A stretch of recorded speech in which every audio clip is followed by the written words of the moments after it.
All right, welcome folks. My name is Richard Picaretto. I am from the Thoreau Society, and as we were just speaking about, founded in 1941, the Thoreau Society is the largest and oldest organization devoted to an American author. We go back, as I said, to 1941. We've got about 1,200 members right now from over 30 countries around the world, the Penobscot Nation, and all 50 U.S. states. And the Thoreau Society exists to stimulate interest in and foster education about Thoreau's life, works, legacy, and his place in his world and in ours, challenging all to live a deliberate, considered life. I'm here as the benefactor of a grant from Mass Humanities and the Mass Cultural Council. I'm also going to be using images from the Concord Free Public Library in this presentation, so I want to thank them. And I want to thank Beck and Jim and Suki for their work in helping me put this together today as well. Mr. Thoreau dined with us yesterday. He is a singular character, a young man with much of wild original nature still remaining in him. And so far as he is sophisticated, it is in a way and method of his own. He is ugly as sin, long-nosed, queer-mouthed, and with uncouth and rustic, though courteous manners, corresponding very well with such an exterior. But his ugliness is of an honest and agreeable fashion, and becomes him much better than beauty. He was educated, I believe, at Cambridge, and formerly kept school in this town. But for 2 or 3 years back, he has repudiated all regular modes of getting a living, and seems inclined to lead a sort of Indian life among civilized men. I mean, as respects the absence of any systematic effort for a livelihood. He has been for some time an inmate of Mr. Emerson's family, and in requital, he labors in his garden and performs such other offices as may suit him. Being entertained by Mr. Emerson for the sake of what true manhood there is in him, Mr. Thoreau is a keen and delicate observer of nature, a genuine observer, which I suspect is almost as rare a character as even an original poet. And nature, in return for his love, seems to adopt him as her special child and shows him secrets which few others are allowed to witness. He is familiar with beast, fish, fowl, and reptile, and has strange stories to tell of adventures and friendly passages with those lower brothers of mortality. Herb and flower, likewise, wherever they grow, whether in garden or wildwood, are his familiar friends. He is also on intimate terms with the clouds and can tell portents of a storm. It is a characteristic trait that he has a great regard for the memory of the Indian tribes, whose wild life would have suited him so well. And strange to say, he seldom walks over a plowed field without picking up an arrow point, spearhead, or other relic of the red man, as if their spirits willed him to be the inheritor of their simple wealth. That's from Nathaniel Hawthorne, from the Old Manse in 1842, having first met Henry Thoreau. Mr. Hawthorne valued beauty quite highly. Lucky him, right? If a man does not keep pace with his companions, perhaps it is because he hears a different drummer. Let him step to the music which he hears, however measured or far away. I want to ask as I get started here, how many of you have read some Henry Thoreau at one point or another? Walden or Cape Cod? Okay.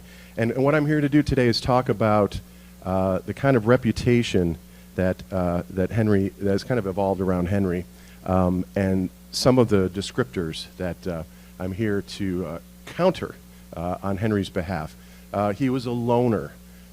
He was a misanthrope. He didn't like people. He was a survivalist. He was grumpy. We might give him that. He was a little grumpy. And that he was a hypocrite because when he went out to Walden, he still went home to his mother's house for cookies and this kind of thing. And so there's a lot of this. There's been these teardowns of Henry that I'm on the road sort of here to address. And they start all the way back in 1842 with Nathaniel Hawthorne, as you can see here. So to go into a little bit of the biography of Henry, he is born in 1817 out on what they called the Virginia Road in Concord, and this is the Thoreau farm where we have the Thoreau Society offices as well as the Thoreau Farm Trust. You can visit this on weekends, on Saturdays and Sundays, and see the room upstairs where Henry was born. We have 3 images of Henry here. This one is from 1854. This middle one, which is probably the most famous of Henry's, from 1856, and it was taken here in Worcester. A man named Benjamin Maxim had a daguerreotype shop here, and that is one of 3 shots that Henry had here in 1856, and this last one is Henry from New Bedford in 1861. That's less than a year before he's going to die of tuberculosis. You can see he's kind of unwell. But these 3 famous daguerreotypes happened here in Worcester. Henry came to Worcester 8 times out of the 75 times he publicly lectured, and other than Concord, it looks like Worcester was the most visited place, and on a routine basis. Harrison Gray Otis, H.G.O. Blake was his good friend here in town, and had him come and speak at the town hall, the mechanics hall, and also at salons that Blake would put on. That was one of his good friends. He has a sister 5 years older than he was, Helen. He had a brother who was 3 years older than him, John Jr., and he had a sister 2 years behind him, Sophia. And Sophia will be the woman. Henry dies at 44 years old in 1862, and he's only seen 2 of his books published, and it's going to be his sister Sophia here who's really responsible for his legacy in terms of his books and all of his materials, his journals. She does a meticulous job over decades maintaining that. And H.G.O. Blake, the man I mentioned here from Worcester, also is a good friend of his who helped take care of this as well. His father, John, and mother, Cynthia, they settle out on Virginia Road there, which is actually her family's farm. And John Thoreau is experiencing this time in the early 1800s where things are moving from the agrarian to the industrial age. And so he tries his hand at farming, but he is flexible enough to figure out that those days are coming to an end, and that the farming economy is saturated, and he is going to open a shop in Concord, run that for a short time. But his wife's brother will discover a vein of what's called plumbago up in New Hampshire, and this is a graphite material. And he will team up with his brother-in-law to start a pencil-making factory. So the Thoreaus become pencil makers in Concord. They eventually come up with one of the finest pencils in America. This plumbago is of very high quality from New Hampshire, and Henry is actually instrumental in helping his father come up with an innovative way to actually grind it and blow it with a thin little bar of air so that it separates the absolute finest particles, and then they regrind and regrind until they get down to this very fine powder. They'll eventually move into grading the pencils, 1, 2, 3, and 4, and the number 2 pencil we're familiar with, we have them to thank for the gradations of pencil. They're some of the first ones to come up with the flat pencil for carpenters so that they don't roll, this kind of thing. And so all these things we know about pencils, a lot of it goes back to the Thoreau family. And this will actually pull the family from lower working class farm level of socioeconomic level solidly into the middle class in Concord. And we'll have the Thoreaus live in a number of locations around town, constantly kind of upgrading actually as they go. Henry's mother and sisters are deeply moved by the work of William Lloyd Garrison in the early 1830s. This is a Boston publisher who has put together the abolitionist newspaper called The Liberator. This is considered quite controversial at the time. This calls for the absolute freedom of all enslaved individuals with no recompense to their owners. This is considered wild and radical at the time. Henry's mother and sisters get this every Friday in the mail. As you notice, up in the corner, one of the mottos here, very fine print, says, "No union with slaveholders." We're talking about people here in Boston who wanted to secede from the Union. Long before the American Civil War, they did not want any union with southern states that supported slavery. So that's one of their mottos. And William Lloyd Garrison is considered outspoken and shrill, even by people like Ralph Waldo Emerson, who early on is not in this camp yet. He is going to say that thus you be an abolitionist, that you lack being a man, that he thinks that these guys are trying to constantly outdo one another and this kind of thing. And Ralph Waldo Emerson and some of the other transcendentalists in Concord will sort of warm up to the abolition movement, but it's going to be Henry, who's kind of unequivocal throughout his life, and it's really based on his mother and his sisters being politically aware. I shouldn't say politically active. Women don't have the right to vote at this time, but they are raising money. They're having public speakers come in that are quite controversial throughout, and this is considered a nice thing that the ladies do in the 1830s. And it's considered, you know, they have bake sales, they have events with speakers come in, this kind of thing. And by the 1840s, they will be really the central fire under which a lot of these abolitionists are active. And Henry is going to be on that line constantly throughout into the 1840s. Henry ends up going to Harvard, 1833 to 37. His family is going to make the sacrifice of moving into a smaller house that his aunts own so that they can afford to put him through Harvard there. And when he comes out in 1837, he's coming out into the first economic crisis that the United States has had. 1837 is this panic of 1837, as they describe. And before graduation, they ask Henry to actually take up a topic to read about at his graduation, and he's going to read about the state of the economy. Effectively, what he says is that commerce makes us animals in the panic of 1837, and he is reflecting on this in the time frame, and so he's very, very wary of this material world that is really coming together quickly. Concord's becoming filled with goods from around the world. The industrial age is sort of looming over people now. The mills of West Concord are opening. The mills of Lowell and Lawrence are opening. And people are being kind of pulled into this sun-up to sundown work day of sort of losing themselves. And Henry is very wary of this, and he's kind of warning us throughout his writing to kind of keep that at arm's length, because the more material that we sort of vie after, that we want to buy, the more credit we take on, the more of our lives we lose working toward that, more of our day minutes we lose. We're constantly kind of chasing this ideal, this materialist ideal. And so this is coming together in 1837 and has a big impact on him. And so Henry is not quick to take on a profession. He's supposed to come out of Harvard. He's supposed to be a doctor, a teacher, a lawyer, a minister. And he is going, wait a minute, you know, I'm going to work deliberately. He's going to take on surveying. He's going to become one of the town of Concord's best surveyors. The town uses him on a routine basis. But he is a pencil maker for his father a few days a week, this kind of thing. But he's keeping this all at arm's length. And most people are coming out saying, Henry, what are you doing? He is going to be lucky enough to be taken on by the town of Concord as a teacher in the midst of this 1837 financial collapse. And he's going to get paid $500 a year to teach 90 students, which is quite a good salary at the time. And at the Masonic Hall, which we have in Concord here, still standing today, Henry teaches on the first floor, and he's a couple of weeks into his new career in 1837 when the local administrator comes in and says, Henry, I notice you're not hitting the children. And Henry says, I don't need to hit the children in my classroom. I can discipline them without hitting them.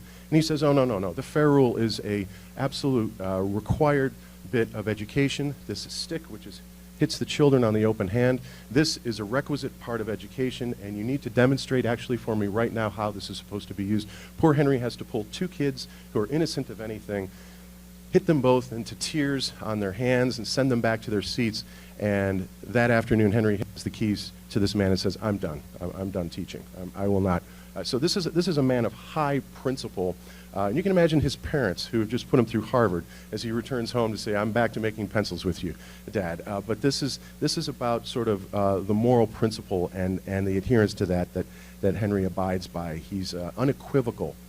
When he goes back to his house, his mother is still taking on boarders. This is something that they've done for quite a long time, so there's always guests in and out of the house.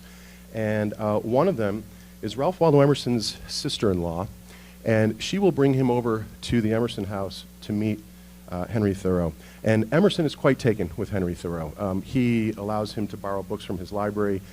He really sees him stand out and says that Henry is the man in Concord to see. He's very taken with his persona. And a very deep, close relationship develops between Ralph Waldo Emerson and Henry Thoreau. And Henry Thoreau is kind of a live wire at this point. He is a blank slate. And he so admires Emerson that he starts to take on his traits, his walk and his talk. And people start to point this out about Henry. And they're like, Henry, you really, the book Nature, which had come out in 1836 while Henry was at Harvard, is Emerson's cornerstone text to American transcendentalist thought. And really, we'll get into a little bit of that in just a moment as to exactly what that means. But Henry will become the handyman at Emerson's house and become really a part of the household here in Concord. Transcendentalism, a 19th century movement of writers and philosophers in New England who were loosely bound together by adherence to an idealistic system of thought based on a belief in the essential unity of all creation, the innate goodness of humanity, and the supremacy of insight over logic and experience for the revelation of the deepest truths.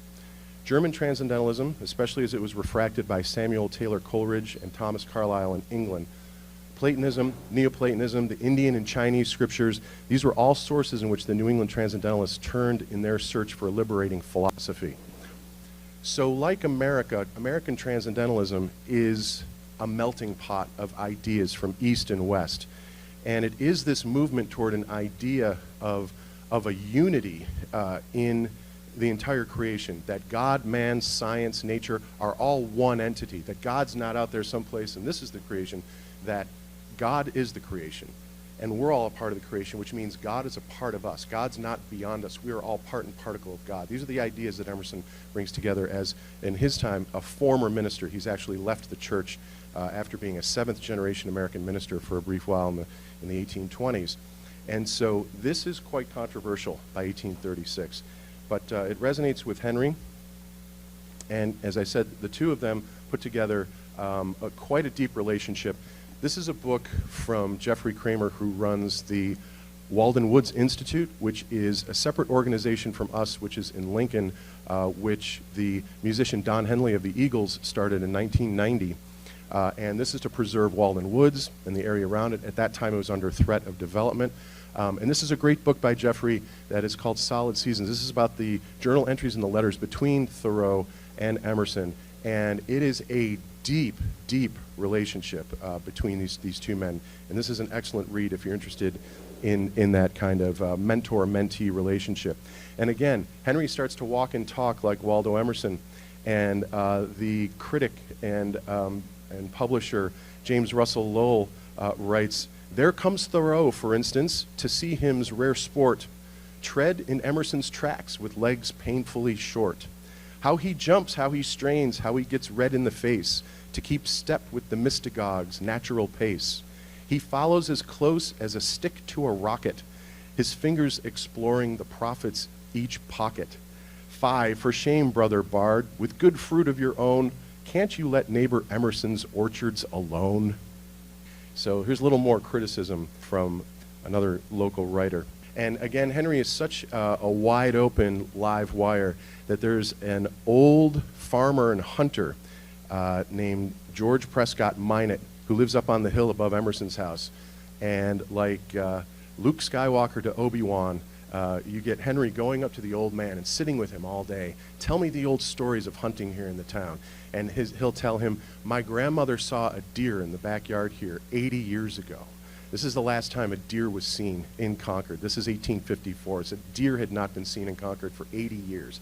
These kinds of stories. He tells them all these old stories. "How come the trees are growing up so close to the river now?" And the old man tells him, "Because they don't serve rum to the day laborers anymore. They used to get drams of rum throughout the day, and they would cut everything down like a golf course, down to absolute nothing. Now they're not liquored up, and so they see something as big as your thumb, like, nah, I'm going to skip that. I'm going to skip that." And so these trees are starting to come up along the river. These guys are supposed to be clearing fields. So the old man has all these great insights in these old stories, and Henry absolutely eats it up.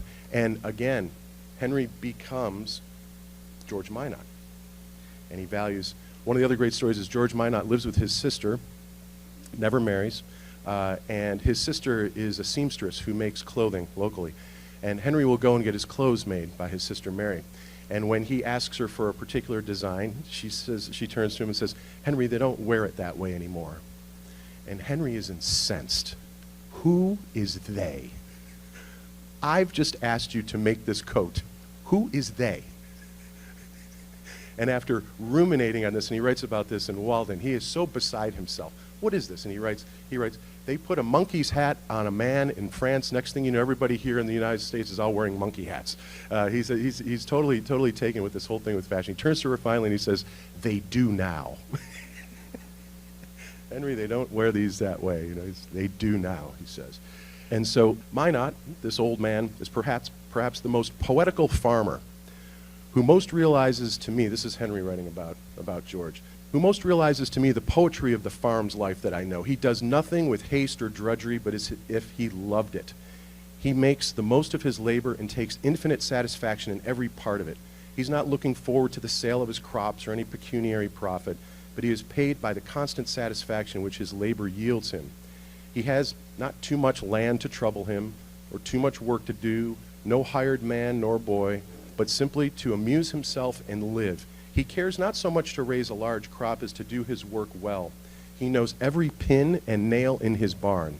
If another linter is to be floored, he lets no hired man rob him of that amusement, but he goes slowly to the woods at his leisure, selects a pitch pine, cuts it, hauls it or gets it hauled to the mill, and so he knows the history of his barn floor.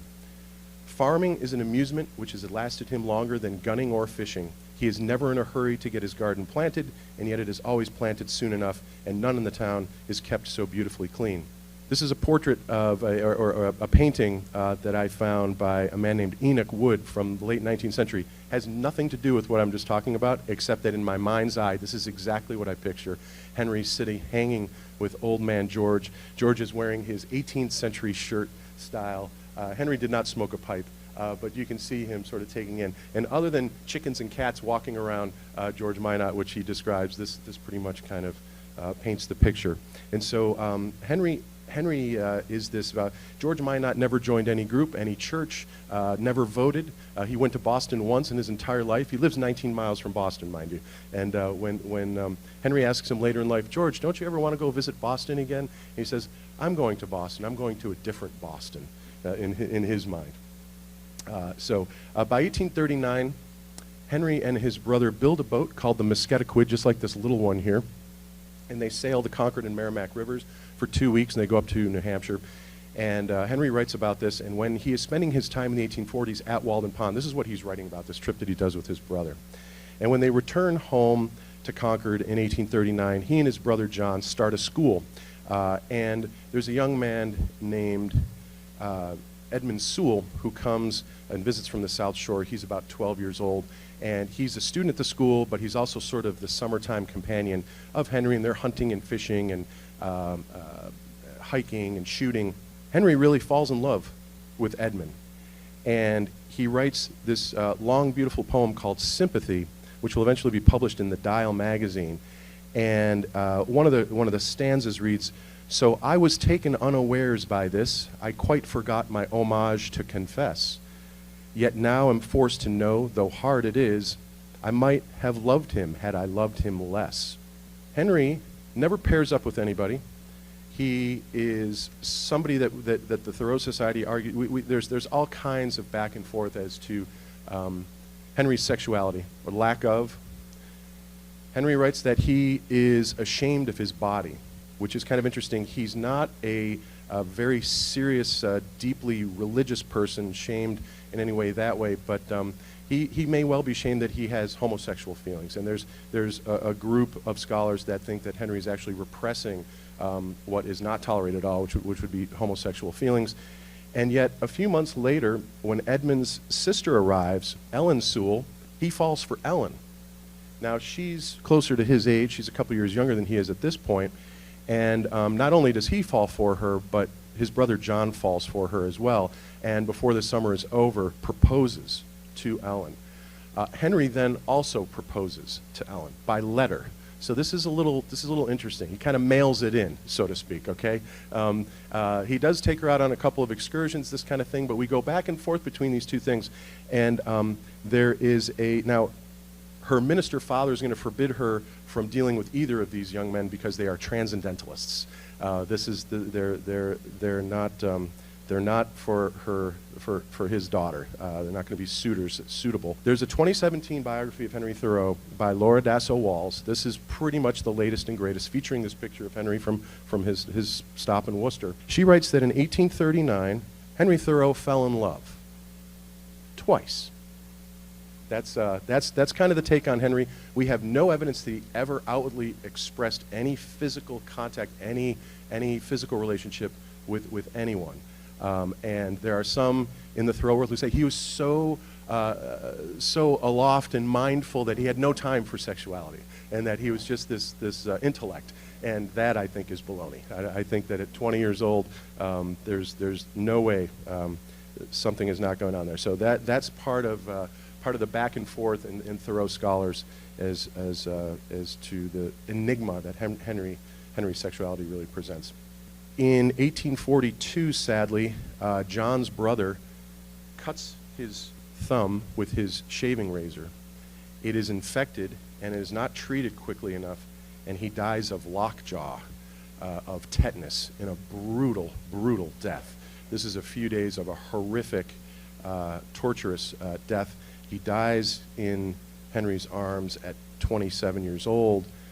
Henry is absolutely shaken and goes into psychosomatic symptoms that his brother had, and his family, he's bedridden and completely out of it for upwards of a month, and his family is worried that they might even lose Henry as well. That's how sensitive Henry is. As he's taken this on from his brother, he sort of inherits this suffering after his brother dies.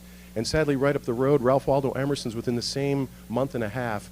Ralph Waldo Emerson's first son, Waldo, dies at 5 years old of scarlet fever. This is a very dark winter in Concord in 1842. This also bonds these men. The amount of loss, death at this time is just ubiquitous. It's just everywhere all the time. You're losing children all the time. It's just it's a totally different world than we're used to with antibiotics and everything else that we have now the benefit of. Henry, by 1844, you may not have known, he's known as the father of American environmentalism. Cooking fish with his friend Edward Hoare out in the woods of Concord in 1844, they accidentally set fire to the woods of Concord and create a huge fire that spreads quickly through the wind. They're actually fishing, and they find a little stump of a tree that's kind of cut out and rotted out, and they build a little fire in the stump of the tree to cook their fish, and the wind takes the fire, and the next thing you know, they're running to town trying to tell people, you need to come out and help us put this fire out. Now, luckily, the boy that he was with at the time, Edward Hoare, is the son of the most prominent lawyer, Samuel Hoare, in Concord at the time, and with plenty of money from that family, it looks like Samuel, his father, kind of took care of things with the farmers whose woodlots were burned. But Henry, being the contrarian that he is, comes back a short time later and says, look how green this is now. Now that this is burned, he says, this land is actually better off. And he also talks about that nature's lightning and dried wood, they're made for one another. These things happen all the time. You know, we just happen to start one ourselves. But turning this entire thing on its head, Henry is very proud that the forest where it has burned is now really green and lush, lusher than the rest of the forest that did not burn. By 1844, Henry Thoreau, Frederick Douglass, and Ralph Waldo Emerson are speaking at the town hall, our what we call our townhouse in Concord. It's the 10th anniversary of the freedom of the West Indies. And this is quite controversial for 1844. Now, Emerson's on board. His wife had been part of the women in Concord, the Female Anti-Slavery Society from the 30s, just like Henry's sister and sisters and mother. And those women now are at the center of the movement that actually spreads out here to Concord, to Worcester rather, and then out to Western New York. And this is really the beginning of the women's movement, kind of parallels with the abolition movement. This is where the local church will not even listen to an abolition argument. Can you imagine? The Unitarian Church in Concord, this is a human rights issue. They want nothing to do with it. It's too controversial at the time. And the sexton at the church has promised Henry that he's going to allow him to ring the bell to announce this meeting in August 1st, 1844. And when they finally decide, no, the church isn't going to have anything to do with this, and we're not even going to allow you to ring the bell, Henry basically pushes him aside and starts ringing the bell himself at the church. And this is a moment that we have noted in Concord where the bell itself, after surviving a fire about 1900, is pulled out on the First Parish Church lawn now, and there's a plaque now talking about this moment in in 1844 when Henry takes it upon himself to do this. By 1845, Henry has taken on this idea that came long after his meeting with Emerson in 1837, that the ideal for writers would be have a nice little shack somewhere out in the middle of nature where you could remove yourself from the day-to-day and have the time and the quiet and the concentration to write. Emerson has purchased land around Walden Pond, and Emerson even has ideas of putting his own shack on the south side of Walden Pond, but it's going to be Henry asking him if he can start and build a 10 by 15 foot house for his experiment. This is what Henry's going to call his experiment. And so this starts coming together in 1845, and on July 4th, Henry moves in. And he's going to spend 2 years, 2 months, and 2 days at the cabin working on the beginning of A Week on the Concord in Merrimack. And here at Walden Pond, there is the reproduction, very meticulously accurate reproduction of Henry's little house. And people think he went out to the wild. You have to understand that there are more trees, bigger trees, and thicker forest at Walden Pond now than there was when he went out there. When Henry went out there, also, people think he's out alone. Walden was full of formerly enslaved individuals living around the pond. There are railroad workers, poor Irishmen that are actually working along the Fitchburg Railroad coming out, and they live in shanties along, and part of Henry's cabin will be some of the wood from one of the Irish railroad workers. Henry's not alone. So this is not this isolationist, I'm going to go out into the wild. We have watched too much Survivor here. Everybody has this idealization of Henry that he's going to go remove himself. He shouldn't talk to anybody. He should only eat sticks and grass when it comes down to it because, you know, he's just going to be the survivor. This is not what Henry did. Henry's removing himself from the credit-driven go-go Main Street of Concord, and he wants to get out to the place of the marginalized, which is he wants 1 foot out here. The train's going by, which hasn't just been completed in 1844. That's running continuously, so it's not quiet. And he's out in a space that looked like this. This is John Roman. He's from the South Shore here in Massachusetts, and he makes these maps and these graphics that are based on all the historic data that we have from the time. He's really meticulous about what Walden looked like. And here's Henry's shack, and there he is up in his bean field. And Route 2, so he's listening to the clop-clop of horses coming by on what is now Route 2, and he's got and the railroad's coming kind of right through here where we're standing, and so this is what it looked like. This was everybody's woodlot in Concord. In Concord, you had your small farm, but of course the wood that you needed for each year required that you needed a chunk of land that you owned somewhere on the outside of town, and you routinely went out there and took wood from it for your fires. And so this is something else that people are like, well, he's out in the middle of nowhere, out in the middle of the woods. No, he's not. He's actually in quite a different landscape than we know today.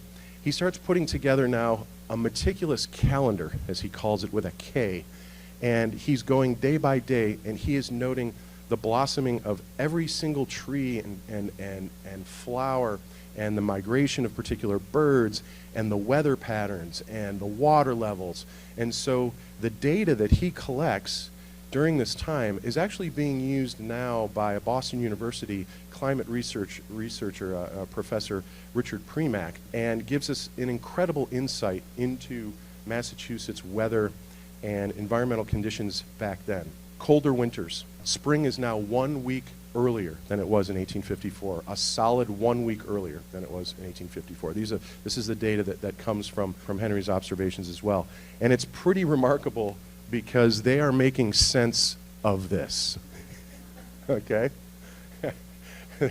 These are all these little phrases. Hosmer's meadow has risen. We've got icy snow steadily deepening the meadows all night. There's a dimple around every stem and bush. He is noting very meticulous detail. He does a survey of the pond itself, and Henry was an excellent surveyor. He spent the time to learn and acquire the equipment, and the town of Concord, we come to find out, has numerous contracts with him for the roads that are being laid out and reestablished around Concord during his time. He's a regular hire, a part-time hire to do the surveying for Concord, and he surveys during the ice of the wintertime Walden Pond itself and its depths, and so he's taking these depth readings, and this is incredibly accurate. he finds and amazingly points out, and I love this, he says that if the human body lays out just like this, the deepest part of the pond is the heart. It's just off center from where the longest and the shortest parts meet, and that's where our human heart is. And Henry sort of parallels that with what he finds here at the pond, 102 feet deep. This is the deepest kettle pond, as it's called, in Massachusetts. It's a pretty unique water feature, which is actually under a lot of stress today from how many people are trying to enjoy it, while its waters are actually quite flooded and high from all the rains of this past year. And so the modern beach today is actually pretty minimal, and so they're trying to limit the number of people that are going there. When Henry is at the pond in 1846, he's in the middle of his stay. One of the other things is he goes on a trip to Maine, just by the way, for a couple of weeks. So he's not secluded, you know, in Walden. He also takes a trip to town to get his shoes fixed. And he encounters the town sheriff, who says, Henry, you haven't paid your poll tax in the last couple of years. It's $1.50 a year you have to pay to vote. We don't do this anymore, but they did this in Concord at the time. And Henry says, I refuse to pay my poll tax. Paying my poll tax in Concord supports the town. That money then drips into the county, drips into the state, drips into the federal government. And this is a federal government that supports the fugitive slave law. This is immoral, and I refuse to support that. We're about to invade Mexico. This is just to expand slavery here in the United States. I refuse to support that. He says, Henry, I'll just pay it for you. Don't you dare, Henry says, pay it for in my name. Don't you dare. Henry, I got to put you in jail. Put me in jail. So Henry spends his night in jail around the back of the old Middlesex Hotel near the Concord Green. And one of the great stories we have from Concord is that Ralph Waldo Emerson comes out and sees him. Henry, what are you doing in there? And Henry looks at Waldo and says, what are you doing out there? Henry will return from his night in jail, and he begins work on civil disobedience. This will be a cornerstone text to the civil rights movement, to Gandhi, to Eastern European countries coming out from under the Soviet Union era. Henry brings to us the idea, if a law is immoral, are we obliged to break it? Or are we just good law-abiding citizens? We're just going to obey the law. We'll wait for it to change. We'll vote. We'll go through all our processes, but no, we're not going to break the law. Henry challenges us to consider it is your obligation to break an immoral law. Henry is helping formerly enslaved people who have come through Concord. It's now becoming a part of the Underground Railroad. We are in Concord at that time, federal criminals to help a human being who has escaped enslavement from down south come up, and their feet are damaged. They have no shoes. Feeding them, letting them rest, getting them cleaned up, helping them get to Canada, get out of the States. We're all federal criminals if we do not assist in getting that property returned to its owner. This is egregious, and Henry has no tolerance for this. So this is where Henry in civil disobedience, Martin Luther King Jr. reads this in the Birmingham jail, and a lot of his writing from that is actually parallels a lot of this as well. Gandhi talks about this as well, very specifically in his fight for freedom. Civil disobedience is not passive resistance, okay? So a lot of people attribute pacifism to Henry and say he was nonviolent. Civil disobedience is its own thing. Henry will eventually support John Brown, who will show up in Concord and ask for money to arm formerly enslaved people down south and to have a bloody uprising. William Lloyd Garrison, all these years, who's been printing his newspaper, has been running on the idea of moral suasion. We can guilt Americans into ending slavery. We can tell these stories. We can have Frederick Douglass come and speak and show his torn-up back to audiences, and America will finally just turn on its own and figure it out that we have to end slavery. By this point, by 1850 and the Compromise and the Fugitive Slave Act, people like Henry Thoreau understand that slavery is a bloody atrocity, and it's going to be a bloody atrocity that's going to end it. This is going to be where Henry starts moving towards supporting John Brown is proposing. John Brown will come to Concord twice in 1857 and 59 and actually leave Concord with thousands of dollars. the Hoare family, the Judge's family, Ralph Waldo Emerson. There are a number of strong supporters of John Brown, but he becomes quite a controversial figure, of course, and will become a martyr. So Henry's idea is that the government is best which governs least. And this is not about non-government. This is about us being conscious and well-behaved and evolved enough to not need government. We are the government. We are the government of the people, by the people, for the people. We don't need someone to direct us. We direct ourselves. Henry has that kind of faith, and the Transcendentalists have this message that is about the individual. We need to take care of ourselves. You need to redeem yourself. You need to, don't lean on other third parties. You need to get your act together and have a high moral principle to, and abide by that. Henry's cabin site now looks like this, where you visit, and the hearth stone is still in the ground up there at that one end. Henry will leave the pond 2 years, 2 months, and 2 days, as he said, that I left the pond for as good a reason as I went there to begin with, and that is that I had other chapters to live. So he wasn't proposing to us that I'm going to go out there and I'm going to stay out there forever. This was a very specific experiment. And a lot of people decry the fact that Henry went home down the railroad tracks to visit his mom's house to have cookies. Well, of course he did. You would have as well. His sisters did his laundry when he went home. He was mostly a vegetarian, but when he went to Emerson's house on Sunday for dinner, they had roast beef and duck and things like that. He's going to eat the roast beef and duck and things like that. He's going to occasionally eat some meat over at Emerson's house. So he's not this, like, people have this over-idealize, and they sort of kind of project into Henry all these things he was supposed to be doing and how he fell short of. He didn't fall short at all. He did exactly what he wanted to do, and he told us about it. The roof raising on this house was a group effort by a bunch of his friends. He didn't do it completely on his own. He had 3 chairs in his house, 1 for solitude, 2 for friendship, 3 for society, he said. The female anti-slavery group in Concord in 1846 has 30-plus people show up here for their outdoor meeting. Henry is having melons and berries and things, and so that whole thing with Ralph Waldo Emerson and all the women in town in the anti-slavery movement are here having that event. He's isolating himself. He is not a misanthrope. He is just in his own experiment. When the experiment's over, he returns to the Emerson house, and Ralph Waldo Emerson is now a world-known speaker in what's called the Lyceum Lecture Circuit, and Ralph Waldo remarkably asks Henry to be the man of the house while he is traveling in Europe and other places. This is extraordinary.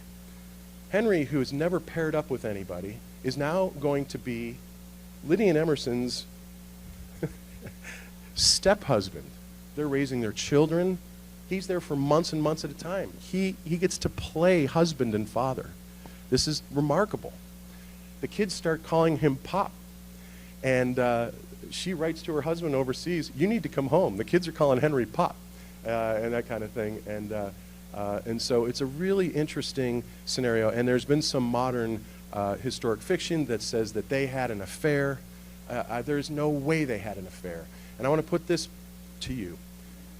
What do you need to know to have your friend, a man, come and stay with your wife for 6 months when you go overseas? You need to know something that you're guaranteed is not going to happen, okay? So when we talk about this and about Henry, this is another angle I take and say, what did Waldo know about Henry that he had nothing to worry about him being with his wife and children for all this time? I just leave that out there. That's very particular. This is quite unusual for this time frame. And another thing, the Transcendentalists are kind of pushing the status quo all the time. Ralph Waldo Emerson has a very deep, loving relationship with a young intellectual who comes to his house, Margaret Fuller. She is one of the early feminists. She is classically educated, the first woman allowed into the Harvard Library. And she completely bedazzles Ralph Waldo Emerson. He invites her to edit the Dial magazine that he's working on with his friends. He also says, if you need a place to crash, you can crash on the couch. She takes him up on that. She sleeps at the house for like 6 weeks at a time. She becomes a part of the household, Ellen. She's like Aunt Ellen. Now, this is something the Transcendentalists are challenging all kinds of status quo. Can you have a loving, connected relationship with somebody else who's not your spouse? Right? We don't have a lot of room for that without instant jealousy getting involved. A non-physical relationship, but deeply loving, deeply engaged. this is what they both have in these two different aspects. She has this with Henry Thoreau. They write loving, brotherly, sisterly. Henry writes, when I travel, you're still with me wherever I go, all this kind of stuff. These very loving things back and forth. And Henry and Ralph Waldo rather has to really kind of keep Margaret Fuller at arm's length and say, look, and some of the letters we have are, I'm a married man, and there's only so close that we can actually get. But this is a challenge to all the norms of the time. And so this is a very interesting dynamic time of people kind of, questioning the status quo. And so it's kind of interesting that both Ralph Waldo and his wife have these secondary relationships. But please don't take any of this stuff that you're reading in these books that say that there's these passionate, hot love affairs that happened in the barn and all this other kind of stuff. It's all baloney. This is people who are really pushing the envelope. 1849, A Week on the Concord and Merrimack gets published, and Ralph Waldo, he encourages Henry to go out on a limb and actually fund this himself. It means he's on credit with the publisher. And only a couple hundred out of about 900 of the books gets sold, and the 700 have to come back to Henry, and he has to take them up into his bedroom at his house in Concord. And he jokes to his friend that I have a library of 1,000 volumes, 700 of which I wrote myself. And these are collectible today. They're actually, they were unbound at the time, and so there's a secondary binding, and there's people collect these. These are highly collectible. This is, this gets kind of milk-warm reviews in 1849, and I think that some resentment starts to happen between Henry and Waldo, because Waldo tells him, go ahead and publish, it's a great book, you're going to do fine. And when it comes out, Waldo has a little bit more criticism that he hasn't quite shared with Henry after it's already published. And Henry's like, you could have told me before I published this. And the other thing is that Henry could have also gotten some financial support from Henry to help him do the book and borrow the money from him rather than the publisher, which would have probably made things easier, which I'm sure Waldo would have allowed. On July 4th, 1854, in his great Slavery in Massachusetts speech in Framingham, this is where Henry starts to get incendiary about enslavement. And he sees them blowing off fireworks and the flags all waving and all this patriotic hoo-ha. He says, nowadays men wear a fool's cap and call it a liberty cap. I do not know, but there are some who, if they were tied to a whipping post and could get but one hand free, would use it to ring the bells and fire the cannon to celebrate their liberty. So some of my townsmen took that liberty to ring and fire. That was the extent of their freedom. And when the sound of the bells died away, their liberty died away also. When the powder was all expended, their liberty went off with the smoke. This is powerful stuff from Henry.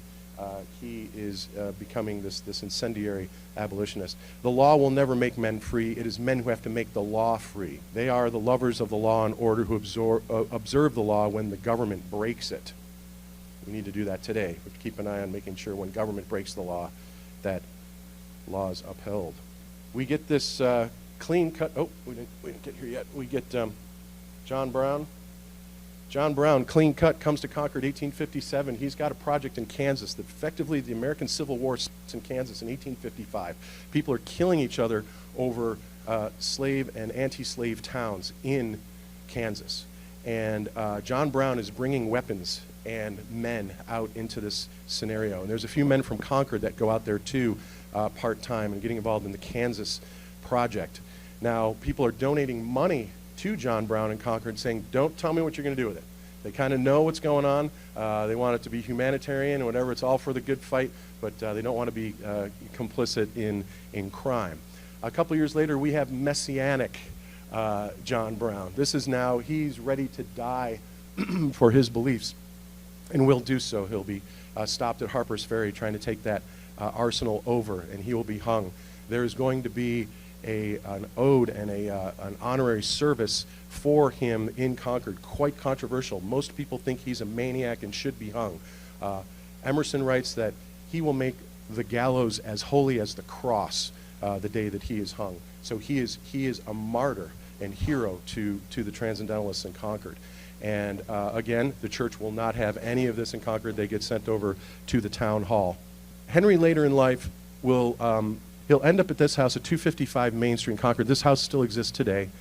And by the early 1860s, Henry is dealing with his tuberculosis, and it's going to take him at 44 years old He dies in this front parlor here on the right-hand side in that window. And he has kind of a long, extended ramp up to his death where he's bedridden for quite a while. And he sees a lot of people come and visit him and friends. And he kind of realizes, I wasn't such a loner. I actually had some quite a group of friends, good friends that come.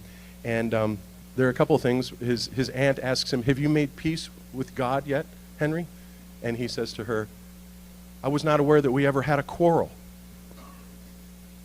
And his last words are argued about. Some people say that he said, "Moose Indian." He just said these random words, maybe thinking of his trips up to Maine.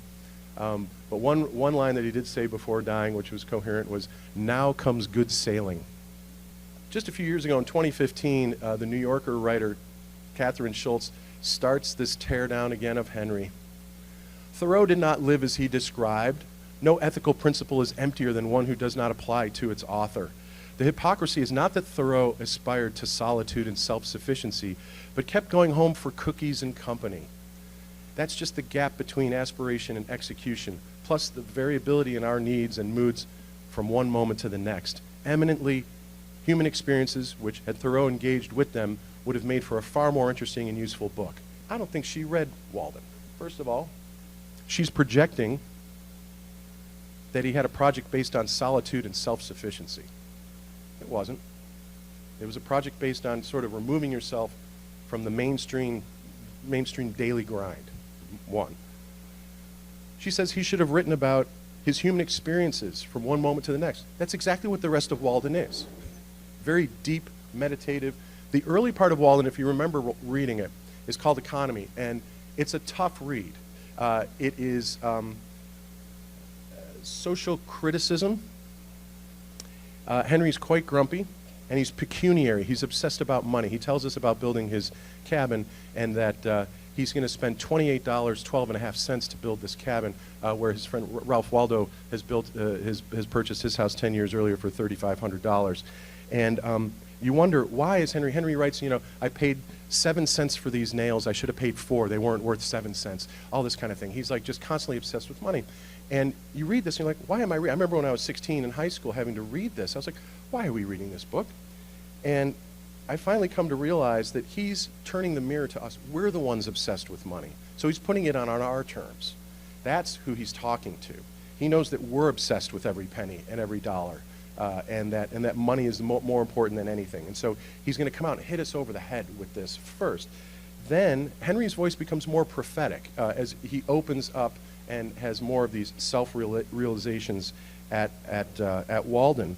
But he says things like, "I see young men, my townsmen, whose misfortune it is to have inherited farms, houses, barns, cattle, and farming tools." I remember at 16 going, wait a minute, wouldn't it be a great thing to inherit farms, houses, barns, cattle, and farming tools? Henry's like, those things are much more easily acquired than they are gotten rid of. You are tasked with keeping all those things fed and cut and painted and maintained. You're going to be a whole lot freer if you don't have all this material stuff that you need to be connected to. So in the 80s, when I was this young yuppie who wanted cars and tools and houses and property, I remember reading this and going, whoa, this doesn't jibe. I'm not really picking this up. And so Henry eventually gets to moments of what the Buddhists call satori.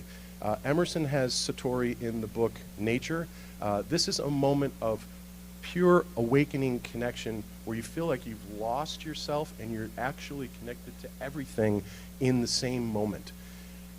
Emerson's walking across a dimly lit, snow-covered common, and he writes that, "I felt like I became a transparent eyeball. I could see and know all, but I am nothing."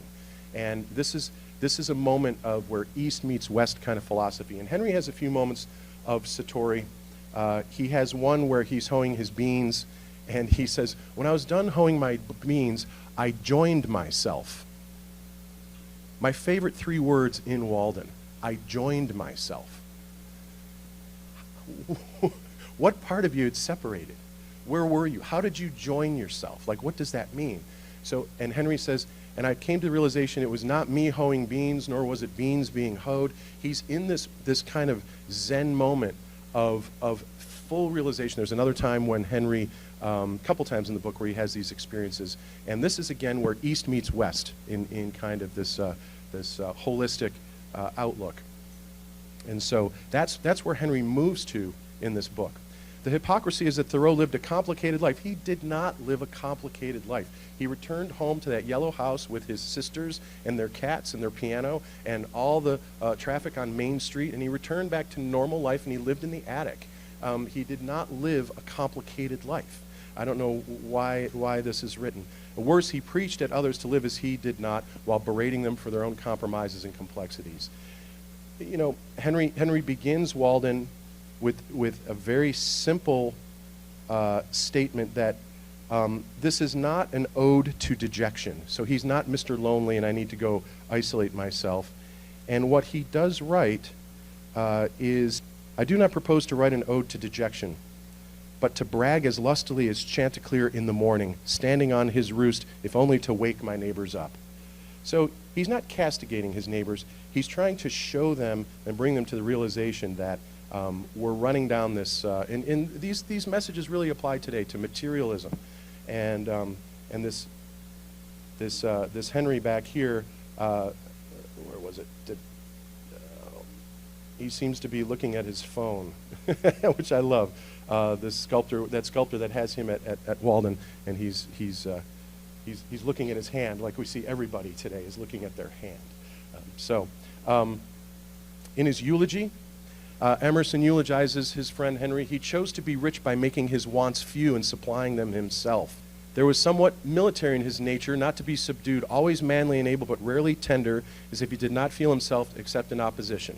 I will give him that. He was a little bit cantankerous, and he was a contrarian. He was a speaker and actor of the truth, born such, and was ever running into dramatic situations from this cause, his night in jail, trying to stick to principle. No truer American existed than Thoreau. That's Ralph Waldo Emerson saying that.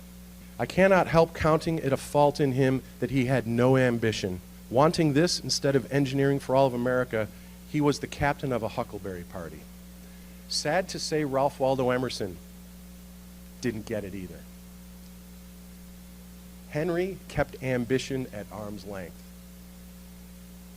Is it un-American not to be ambitious? Do we all have to be ambitious? Are we all going for something? Is it always material and status and this kind of stuff? Henry wanted to be the captain of a huckleberry party. He was never happier than when he had people going through the woods and going after melons and huckleberries, this kind of thing. And of course, this is the day. You come out of Harvard, you're supposed to have your profession. And Henry was always kind of cheeky about exactly what he had done, that he had numerous professions. And he actually was an engineer for America in the assistance that he gave his father in the pencil manufacturing business. He did some very innovative stuff that actually came out there. So the country knows not yet, or in the least part, how great a son it has lost. And that's Henry's grave up on Sleepy Hollow Hill, Author's Ridge rather, and people leave pencils there all the time and little bits of scraps of things that they've written, that kind of thing. Henry was not a grump. He wrote, I have never gotten over my surprise that I should have been born into the most estimable place in all the world, and in the very nick of time too. He sees this glorious agrarian epoch kind of coming to an end, and the beginning of the industrial era, and he feels that he's fit right in that right spot at that transition.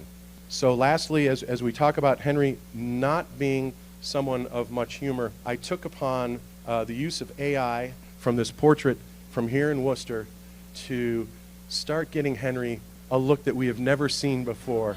Thanks for coming this morning. I hope you enjoyed it.